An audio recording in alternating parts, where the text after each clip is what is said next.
미국은 더 이상 민주주의의 모범 국가가 아닙니다. 야, 제2의 황교안이 나타났더만요. 국회, 미국 의회를 막 유린하는 사태. 제가 볼 땐 새로운 민주주의, 신민주주의의 표본을 보여주는 것 같아요. 트럼프나 지금의 미국에서의 지금 포론나 이유로 돼서 계속 트럼프는 아무런 문제 없다. 그냥 살아라. 그런 정책이잖아요. 어떻게 방역을 하는 게 아니라 실제 미국에 있는 사람들 어떤 얘기를 들어보면 여기를 뭐 코로나로 인해서 어떤 지역을 셧다운 시키나 안 시키나 똑같다. 셧다운 시켜도 코로나 환자 늘어나고 셧다운 안 시켜도 코로나 환자 늘어나니까 그냥 트럼프대로 하는 게 맞지 않냐라는 논리에서 이런 진짜 극악무도한 짓을 하는 거죠. 이게 신자유주의 그런 느낌이 들어요. 예전에 플래시몹이라고 있었는데 네. 요거를 트럼프 몹이라고 의사당으로 보여라. 그러니까 이게 지금 국회에서 미국 의회에서 바이든 당선 인증하는 날이었거든.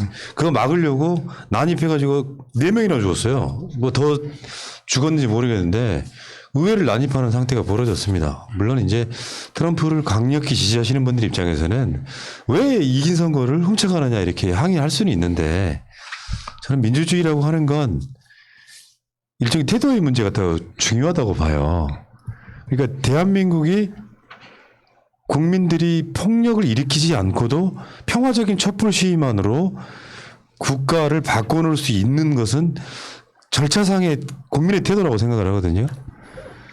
근데 내가 지지하는 정치인이 당선이 안 됐다는 억울하다는 의미로 의회라고 하는 공간을 점거해버리는 사태가 벌어지는 거 보면 우리 대한민국은 K방역뿐만 아니라 민주주의에 있어서도 상당 부분 진일보한 측면이 분명히 있죠. 판검사 새끼들만 바뀌면 돼요. 아니, 꼭 그렇게 보기도 어려운 게요. 우리도 입법부에 그 태극기 부대가 들어온 적이 있어요. 잘 생각해 보시면. 아니 그러니까 그 황교안과 마적대. 아 그렇죠. 근데 저는 이 장면 보면서 더 경악스러웠던 건 마스크를 쓰는 사람들이 거의 없더라고요. 시위대의 대부분은 마스크를 안 쓰고 그 의회를 점검한 모습에 미국은 아직도 그렇게 많은 사망자가 나오고 확진자가 나오는데도 트럼프의 주장대로 진짜 아무도 마스크를 쓰지 않는구나라는 게 더 경악스럽고 걔네들 1년에 총으로 죽는 사람 숫자가 그 정도 되니까 별로 걱정 안 할 수도 있어요.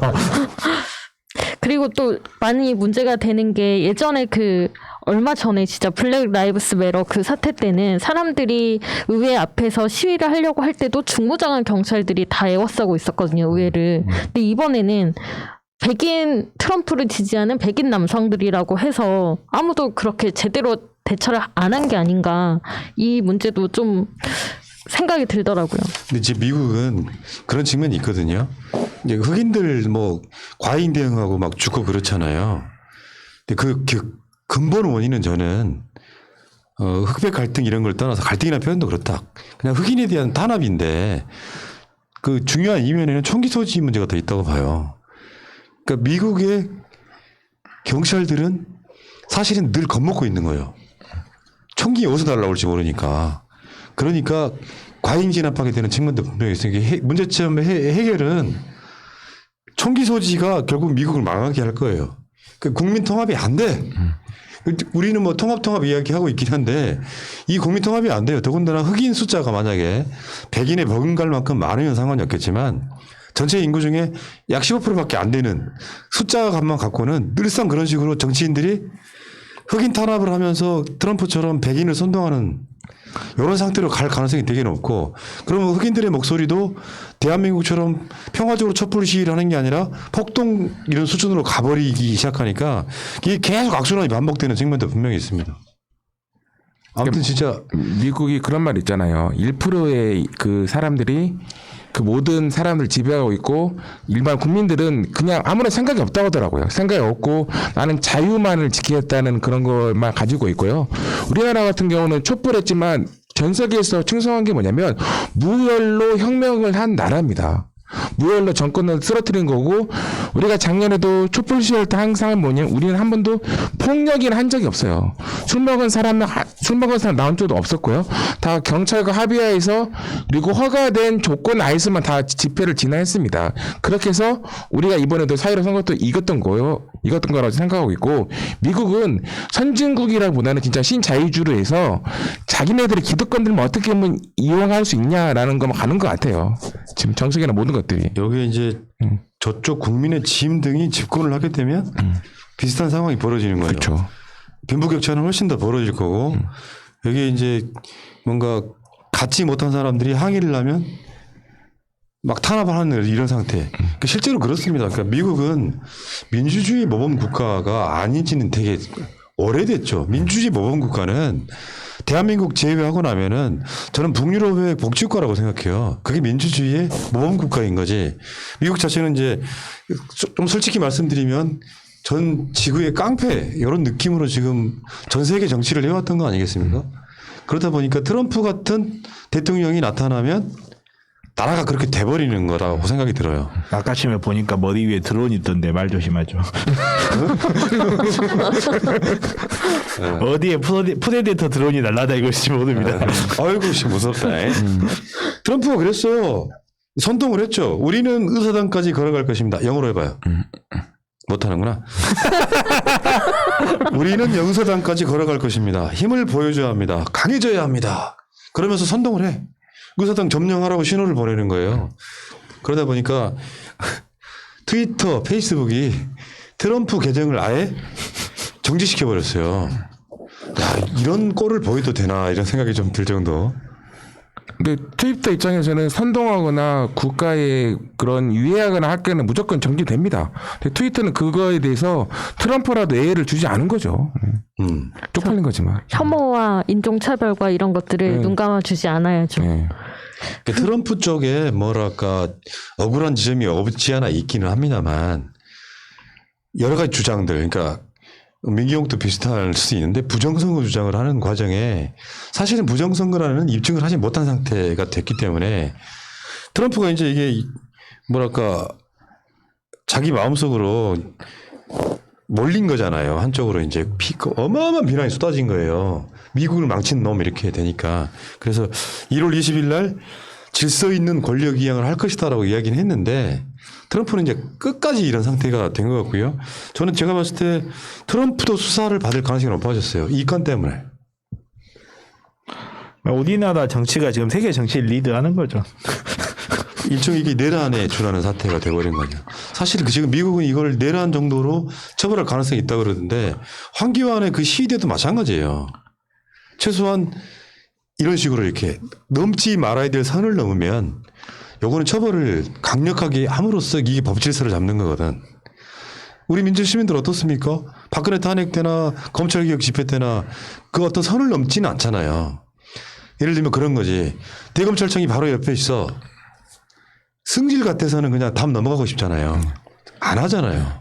그거 굉장히 중요한 부분 중에 하나입니다. 민주시민과 극우의 차이 같은 거라고 생각이 들어요. 아무튼 대한민국에 미국을 보고 있으니까 이제 뭐 아직도 그 수구 잔당들이 뭐 조중동이나 뭐 국민의 짐이나 검찰 등이 남아 있긴 하지만 대한민국은 상당 부분 비교해 보니 수준이 높더라. K 방역도 마찬가지고 나무랄 데가 하나도 없네. 문재인 대통령 연임을 강력히 주장하는 바입니다.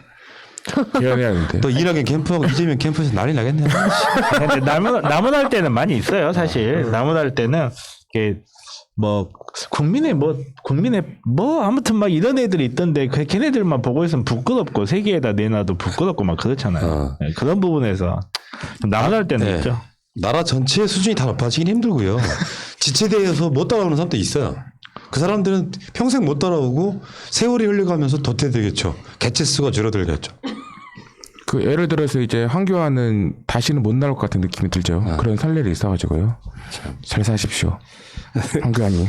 내가 이제 이런 주제를 갖고 뭐 이낙연, 이재명 이야기하면은 와 사람들 정말 놀라운 어떤 그 자기들만의 뇌피셜 있잖아요. 똑같은 방송을 했는데 진짜로 어제도 반응이 뭐냐면은 야, 이기나겐 빠는 놈도 있네. 이 댓글도 있고요.